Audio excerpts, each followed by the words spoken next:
गुन्हेगारीकरण फार वाढले आणि त्याच्यामुळे एक प्रकारची अस्वस्थता आमच्याही मनात आहे. सर्वच पोलीस अधिकाऱ्यांना दोष देता येणार नाही. पण काही पोलीस अधिकाऱ्यांमुळे पूर्ण पोलीस डिपार्टमेंटचं नाव खराब झालं. काही निवडक म्हणजे आपण पोलिसांची नोकरी करतो, आपल्या छातीवरती अशोक चक्र म्हणजे अशोक चक्र आहे. आपण काही शपथा घेऊन बाहेर पडतो पोलीस डिपार्टमेंट मध्ये येताना. त्या अशोक चक्रांच्या शपथा सगळ्या खिडकीच्या बाहेर फेकल्या गेल्या.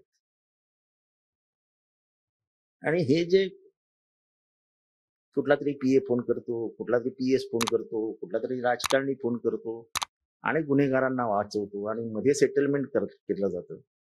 हे सगळं फार वाईट आहे. फार म्हणजे फार वाईट आहे. खोटे गुन्हे दाखल करून घेणे, विरोधकांवरती खोट्या केसेस टाकायच्या, त्यांना 2 केसेसमध्ये तडीपार करायचं, 3 केसेसमध्ये तडीपार करायचं, ही छळवणूक, हे सगळे जे काही ठाण्यात सुरू झालंय ते फार दूरवर जाऊ शकत नाही. आणि मग एखादा गणपत गायकवाड तयार होतो. गणपत गायकवाडच्या मागची खरा इतिहास आहे. गणपत गायकवाडच्या पोराला मारणार हे गणपत गायकवाडला कोणीतरी येऊन सांगितलं आणि उद्विग्न मनस्थितीत तो पोलीस स्टेशनला गेला. फायरिंग करण्याचं समर्थन कोणीच करणार नाही, त्याच्या वक्तव्याचंही समर्थन कोणीच करू शकत नाही. ते मला अजिबात पश्चाताप झालेला नाही. पण हे जे काय सुरू आहे त्याला कुठेतरी थांबणार आहे की नाही? कुठेतरी थांबणार आहे की नाही?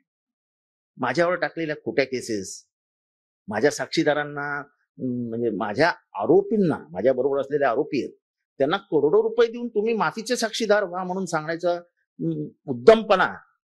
माझ्याकडे टेप आहेत, काय करू शकतो आम्ही?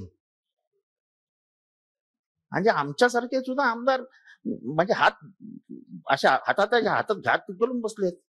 खुलेआम पोरांना मारलं जात आहे, केसेस घेतल्या जात नाही, लाथा बुक्क्यांनी गळे आवळले तरी पोलीस 323 घेतात. सांगायचं कुणाला? कोणाला सांगायचं आम्ही? सांगायला जागाच नाही. पोलीस आयुक्तांना सांगितलं तर आयुक्त म्हणतात वर ऊपर से फोन आता है. आता ऊपर से म्हणजे कुठनं फोन येतात? असं आहे की राजकारणाच्या जागेवर, पण हे सूडनाट्य योग्य नाही. आणि हे मी स्वतः अनुभवलेलं आहे.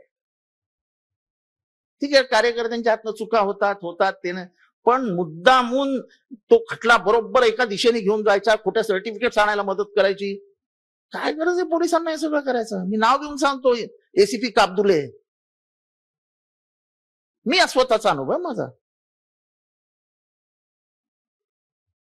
गणपत गायकवाडने जे केलं ते अत्यंत चूक आणि म्हणजे मानवजातीलाच त्याचे शब्द पटणारे नाहीयेत की मला पश्चाताप होतच नाही. आपण केले रागाच्या भरात आपण कधी गोष्टी करतो, पण शांत झाल्यावरती आपल्याला त्याचा पश्चाताप होतोच.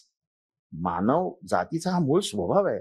रागाच्या भरात काही काही वेळा घडतं आपल्या हातनं, ते नाकारत नाही मी, पण नंतर त्याचा पश्चाताप होतो ना. हे जे काही म्हणजे आणि दोघही सत्ताधारी पक्ष, गणपत गायकवाडने नंतर जे काही आरोप केले ते किती गंभीर आहेत. राजकारणातील प्रत्येक अचूक बातमीचे सर्वात आधी अपडेट्स मिळवण्यासाठी सरकारनामाच्या सर्व सोशल मीडिया प्लॅटफॉर्मला लाईक, फॉलो आणि सबस्क्राईब करा. तसंच सर्व नोटिफिकेशनसाठी बेल आयकॉन प्रेस करायला विसरू नका.